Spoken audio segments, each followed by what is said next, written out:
great archaeologists.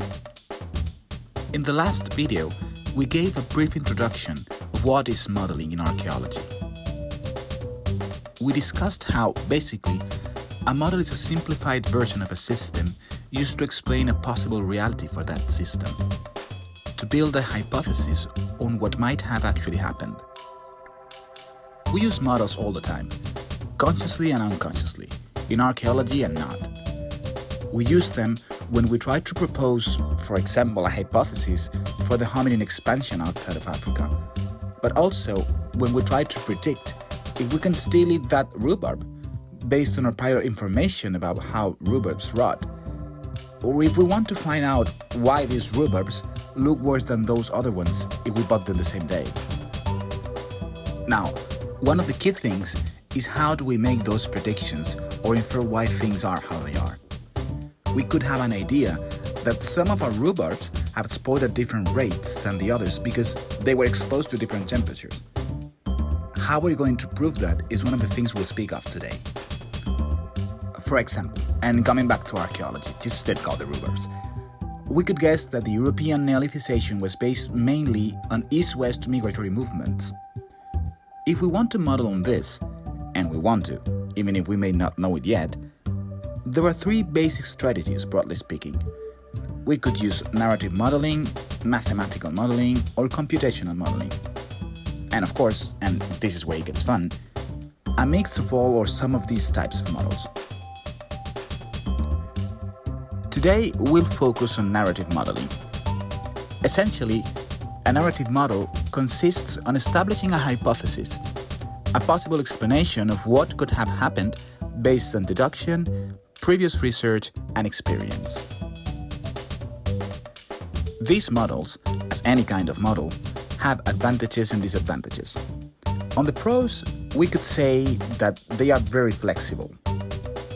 We could call this long-term modeling, in the sense that they are rooted into deep expert knowledge and intuition, and they require a thorough understanding of the problem being treated. On the cons, perhaps their bigger issue is the lack of reproducibility and the difficulties to test them.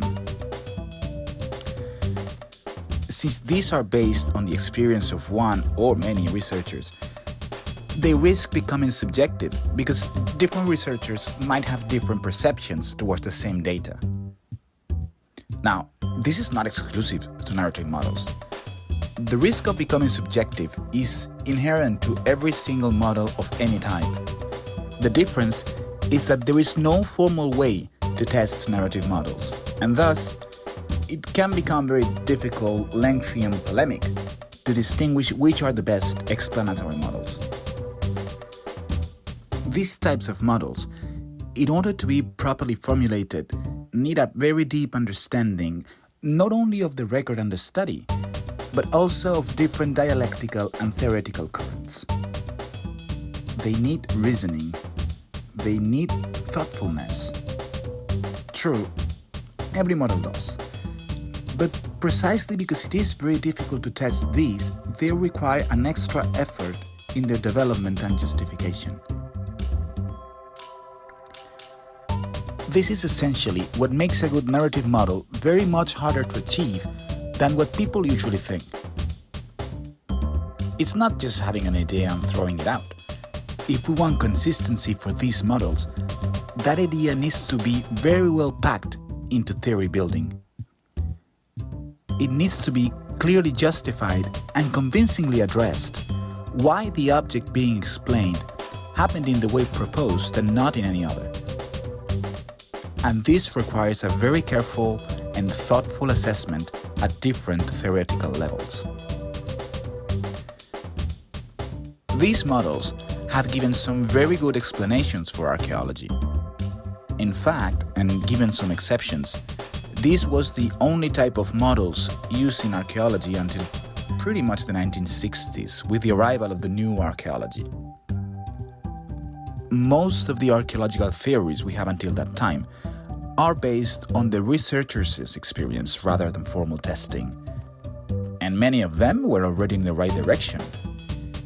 Even after that time, narrative models have continued to be used in archaeology, and even today, They are the predominant type of model when building archaeological hypotheses.